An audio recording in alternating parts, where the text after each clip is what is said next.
시설 원예기사 2차 작업형 강의입니다. 강의는 앞으로 4강을 진행을 할 것이며 그 강의를 통해서 충분히 작업형에서 고득점을 얻어서 합격할 수 있도록 도와드리도록 하겠습니다. 강의 목차는 1강이 병해충 DVD였습니다. 병해충 DVD는 유튜브에 1강부터 상강까지 업로드를 해서 모의고사까지 풀 수 있도록 영상을 올려놨으니 그걸 참조하시면 됩니다. 2강은 터프하기 단독기초, 3강은 연속 줄기초, 4강은 양액 조제 및 희석, 5강은 설계 도면 및 작도입니다. 각각의 강의는 약 20분에서 30분이지만 5번째 설계 도면 작도는 좀 시간이 좀 많이 소요가 됩니다. 설계 도면의 작도를 할 때 연동하우스의 자료, 농사로에 올라있는 연동하우스 자료가 선명하지 않습니다. 선명하게 변경을 한 것을 여러분께 제공해 드리도록 하겠습니다. 두 번째는 기출문제 복원의 출처입니다. 2차 강의는 답안을 발표하지 않고 시험지를 주지 않기 때문에 정보가 적어서 2차를 준비하는데 상당히 어려움이 많습니다. 기출문제를 복원하면서 가장 많은 도움을 받았던 것은 공부에 빠지다의 네이버 카페입니다. 바람돌이 짱님이나 스마트팜, 풍란철랑 이분들의 후기를 가지고 제가 정리를 했으며, 또한 큰덕골 평가사님 같은 경우는 상당히 많은 자료를 올려놓고 거기에 대해서 의견을 주고 있습니다. 설계도면 작도에 관련해서 문의를 했을 때 친절하게 설명해 주기도 하셨습니다. 공부에 빠지다의 카페에서 많은 자료가 있으니 여러분께서도 참조하시면 좋겠습니다. 그리고 두 번째로는 네이버 블로그에 노을길 충전방에 충전방장님 자료가 잘 정리되어 있습니다. 시간 되시면 거기에는 필답 자료도 함께 있으니 참조하시면 좋겠습니다. 그리고 마지막으로 시설 원예기사 공부라는 네이버 카페가 있습니다. 여기에는 1차 필기 자료부터 2차 실기 자료까지 상당히 많이 업로드되어 있습니다. 특히 필답 문제, 서면부님의 작업형 특강을 진행하니 제 강의가 부족할 수도 있으니 여러분께서는 이걸 참조하시면 좋겠습니다. 그러면 지금부터 시설 원예기사 작업형의 텃밭이 단독기초 품셈 강의를 진행토록 하겠습니다.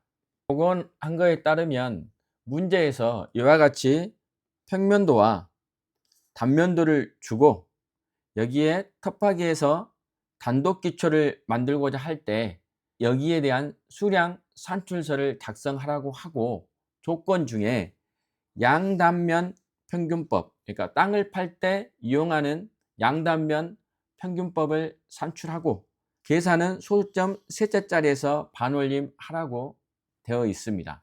답안지 작성은 텃파기, 잡석, 콘크리트, 대메우기, 잔토, 거푸집에 대한 산출식을 쓰고, 즉 계산식을 쓰고 수량, 답을 산출하라는 그러한 문제입니다. 단위를 보시면 텃밭기부터 잔토 처리까지는 세제곱미터 입체적인 거고, 거푸집은 면적이라는 것을 좀 확인해 주십시오. 단위도 상당히 중요합니다.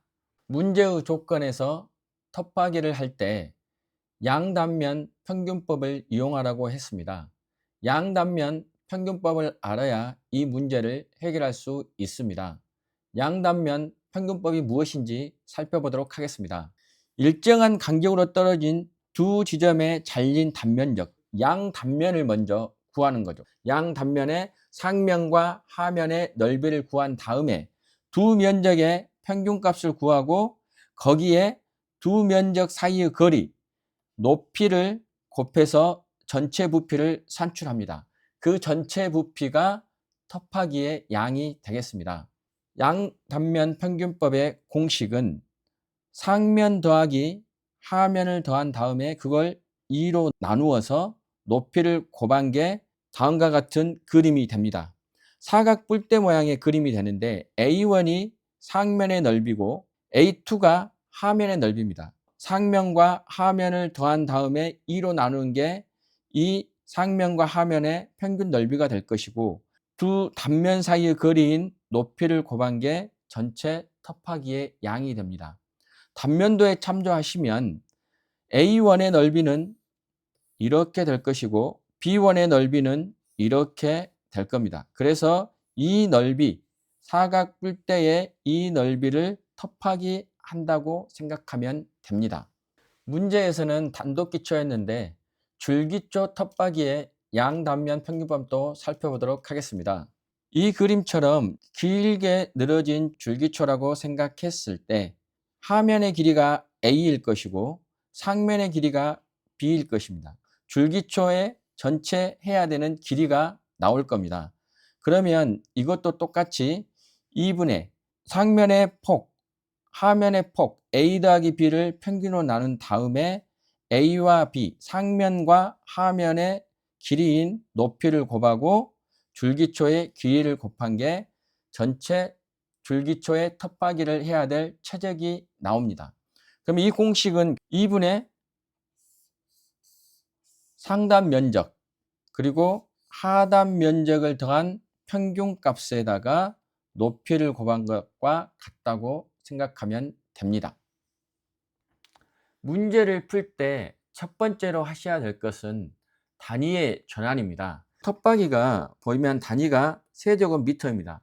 이 평면도와 단면도에 나와 있는 수치를 미터로 전환을 해줘야 됩니다. 그러면 여기에 평면도나 단면도에 나와 있는 이 숫자들은 전부 다 밀리미터입니다. 그럼 밀리미터이기 때문에 이 밀리미터를 미터로 바꿔줘야 된다는 거죠. 그리고 각각의 사이즈를 다 정확하게 표기를 해서 실수하지 않도록 해야 하는 게 중요합니다. 그럼 먼저 평면도는 이게 콘크리트, 여기 보면 콘크리트가 있는데 이 콘크리트의 모양이 똑같습니다. 질감이랑 똑같이 표현했지 않습니까? 그리고 이 콘크리트는 가운데가 이렇게, 여기가 이렇게 비어있는 소켓 형태의 내부가 비어있는 그러한 콘크리트입니다. 이 콘크리트에서 상면에서 윗면에서 바라봤을 때의 평면도입니다. 그러면 여기 보시면 단면도에 잡석이 있기 때문에 실제로 보면은 잡석 부분이 이렇게 추가적으로 보여야 하겠죠. 길이를 정리해 보도록 하겠습니다. 콘크리트는 정사각형으로 되어 있습니다. 밑면에서 바라봤을 때, 그래서 가로가 800mm이기 때문에 0.8m, 세로도 800mm이기 때문에 0.8m.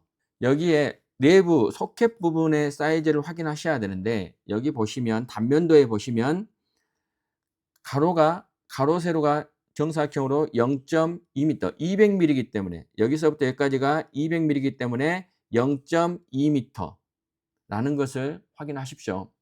여기에서 텃파기를 할 때 지금 높이가 지금 여기가 1000mm로 1m이고 여기 전체 땅을 파야 되는 넓이가 그림에서 보시는 것처럼 여기서부터 여기까지가 1.8m, 1800mm이기 때문에 1.8m입니다. 이걸 다 더해 보시면 잡석이 1000mm로 1m이고 높이는 200mm이기 때문에 0.2m. 그리고 콘크리트는 아까 여기서 단면도에서 아까 말씀드린 것처럼 0.8m. 깊이는 600mm이기 때문에 0.6m.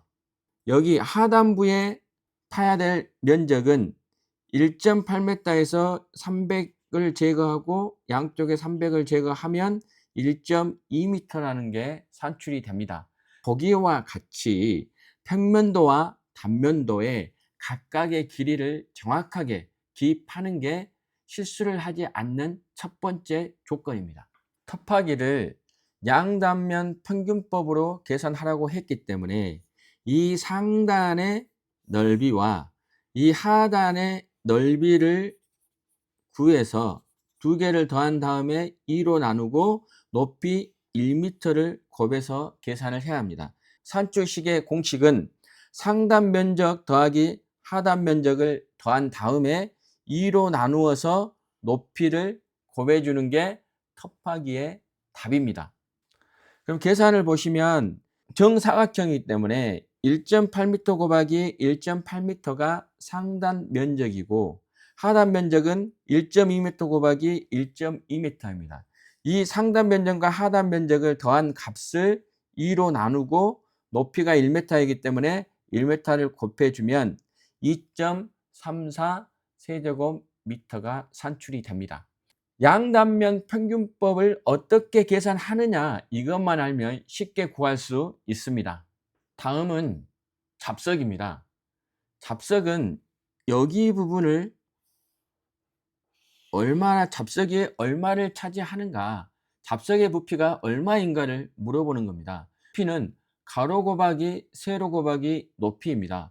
잡석을 보시면 가로가 1m입니다. 1m이면 이게 위에서 평면도를 봤을 때 정사각형이기 때문에 가로 길이도 1m일 거고 세로 길이도 1m입니다. 높이가 0.2m입니다. 가로, 세로, 높이를 곱하면 간단하게 구할 수 있습니다. 1 곱하기 1 곱하기 0.2니까 0.2 세제곱미터가 되겠습니다. 콘크리트 부피를 계산하는 문제입니다. 콘크리트 부피를 구할 때 실수를 가장 많이 하는 게 이 전체 외부 면적을 다 해서 부피를 구한 다음에 이 내부 비어있는 공간, 여기 실제로 지금 비어있지 않습니까? 이 비어있는 공간을 빼주지 않아서 오답 처리가 되는 경우가 많습니다. 콘크리트 이걸 같은 걸 봤을 때 이 안에 콘크리트를 세우고 여기에 결국은 각각의 강간으로 인해서 하우스의 뼈대를 만드는 곳이라고 생각하면 이 공간이 비어 있다는 것을 생각할 수 있습니다. 콘크리트 전체 부피는 가로 0.8, 세로 0.8, 그리고 높이가 여기서 보시면 0.8이기 때문에 0.8 곱하기 0.8 곱하기 0.8이고 여기에 내부에 비어있는 소켓 부분은 가로 세로가 0.2m 그리고 높이가 600인 0.6m이기 때문에 0.2 곱하기 0.2 곱하기 0.6m를 빼주면 됩니다. 그럼 결과적으로 0.8 곱하기 0.8 곱하기 0.8을 한 전체 부피에서 빈 공간 부피인 0.2 곱하기 0.2 곱하기 0.6을 빼주면 답은 0.488이 되지만 이걸 소수 셋째 자리에서 반올림 하라고 했기 때문에 조건을 정확히 준수를 해야 돼서 0.49 세제곱미터가 이 콘크리트 부피의 답입니다. 대메우기입니다. 대메우기는 이 땅을 이만큼의 부피의 땅을 파낸 다음에 그 안에 잡석을 설치하고 콘크리트로 여기에다 구조물을 만든 다음에 이 파낸 부분에 구조물이 제외한 나머지 부분에 흙을 채우는 게 대메우기입니다. 대메우기 공식은 털을 전체적으로 1번 전체적인 이 털을 판 다음에 여기서 콘크리트 부피와 그리고 잡석 부피를 제외한, 그러니까 전체 털을 판 다음에 거기에서 콘크리트 바깥 부피와 잡석 부피를 뺀 나머지 여기가 바로 대메우기 공간이 되겠습니다. 대메우기를 해결하기 위해서는 제일 먼저 텃밭이 했던 것, 그리고 콘크리트의 바깥 부피 계산, 잡석 부피 계산이 앞에서 계산이 되어 있었기 때문에 그걸 활용하면 됩니다. 다시 설명을 하면 판 구덩이에 구조물이 차지하는 부피를 제외하고 다시 흙을 채워 넣는 양이 대메우기의 양이다, 이렇게 기억하면 됩니다. 결론적으로 텃밭이 2.34 세제곱미터에서 콘크리트의 바깥 부피인 0.8 곱하기 0.8 곱하기 0.8을 빼고 또 잡석 부피인 0.2 세제곱미터를 빼면 1.628 세제곱미터가 나오는데 조건에서 소수 셋째 점 자리에서 반올림 하라고 했기 때문에 답은 1.63 세제곱미터입니다. 잔토 처리는 털을 판 다음에 여기를 다 대메우기에서 메꾸고 난 나머지에 남아있는 흙의 양이 잔토입니다. 그러면 이건 결국 이 흙은 버려야 되겠죠. 그래서 잔토 처리는 텃밭에서 대먹이 양을 뺀 것, 바꿔 말하면 남아서 버려야 하는 양을 산출하라는 겁니다. 앞에서 텃밭이가 2.34 세제곱미터이고 대메우기 양이 1.63 세제곱미터이니까 이걸 계산하면 0.712 세제곱미터인데 소수점 셋째 자리에서 반올림을 해야 되기 때문에 답은 0.71 세제곱미터입니다. 다음 문제는 거푸집입니다. 거푸집 문제를 풀기 전에 간단하게 몇 가지 설명을 드리도록 하겠습니다. 지금 사진에서 보시면 여기는 가로 부분 이쪽은 땅과 수평하게 되어 있는 부분에는 여기다 콘크리트를 붓고 나면 나중에 중력에 의해서 자동적으로 고정이 돼서 굳기 때문에 이렇게 평탄 작업만 하면 됩니다. 반면에 수직으로 되어 있는 부분은 콘크리트가 어느 정도 무르기 때문에 흘러내리거나 그래서 제대로 형태를 잡을 수가 없어서 이렇게 거푸집을 대 놓습니다. 여기에도 거푸집이 되어 있겠죠. 거푸집은 보통 우리가 그 높이와 폭이 규격화되어 있는 유로폼이라는 것이, 이게 유로폼인데 이 유로폼을 가장 많이 씁니다. 유로폼은 여러 번 재사용을 가능하기 때문에 비용 절감 효과가 있고 또 규격화돼서 조립과 해체가 빠릅니다. 그리고 정밀도가 높고 그리고 아파트든 상가든 옹벽 등 콘크리트 타설 현장에서는 다 사용되기 때문에 범용성이 있습니다.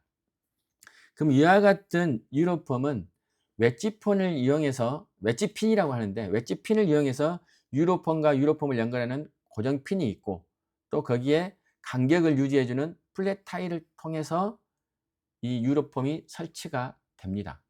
이 거푸집은 정확히 표현하면 어디까지 설치해야 되는가, 그게 상당히 중요합니다. 그래서 다음 문제를 풀면서 제가 설명을 드리도록 하겠습니다. 거푸집은 앞서 설명한 것처럼 지면과 맞닿아 있는 이 부분 바닥면은 거푸집을 하지 않고 또 상단면도 거푸집을 하지 않기 때문에 거푸집이 필요한 것은 첫 번째로 콘크리트의 외벽을 쌀 수 있는 이 부분, 이 네 부분이 필요합니다. 그래서 이 네 부분이 면적이 0.8 곱하기 0.8이니까 이 면적을 이렇게 보시면 1번, 2번, 3번, 4번이기 때문에 이게 네 면적을 둘러싸야 되고, 그리고 콘크리트 안에도 여기에 조그만 입체가 있습니다. 직육면체가 있기 때문에 여기 넓이가 0.2 곱하기 0.6의 이 면적에 몇 개? 4개를 곱해줘야 이게 해결이 됩니다. 그래서 여기에서 거푸집은 잘못하면 실수를 할 수 있어요. 이 바깥쪽 거푸집만 필요한 게 아니라 이 비어있는 내부 소켓의 면적에 대해서도 거푸집이 필요하다는 걸 확인하셔야 합니다. 그래서 산출식은 콘크리트 옆넓이 곱하기 4와 소켓 내부 옆넓이 4를 곱한 걸 합해 주는 게 거푸집의 정확한 산출 수량입니다.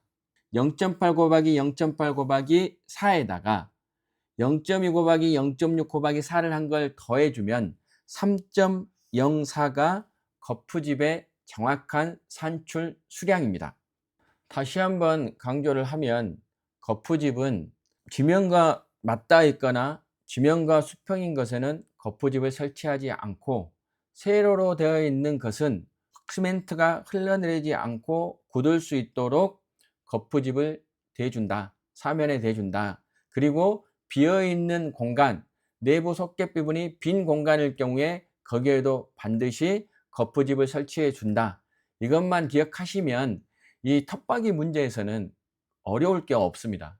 양단면 평균법, 거푸집, 이것만 기억하고 계시면 여기에서 점수는 그냥 어렵지 않게 얻을 수 있습니다. 단지 정보가 없기 때문에 문제에 대해서 어려움이 있었지만 일정 부분 제가 해소해 드렸다고 생각합니다. 합격의 그날까지 여러분의 열정을 응원합니다. 손평리 이장이었습니다. 고맙습니다.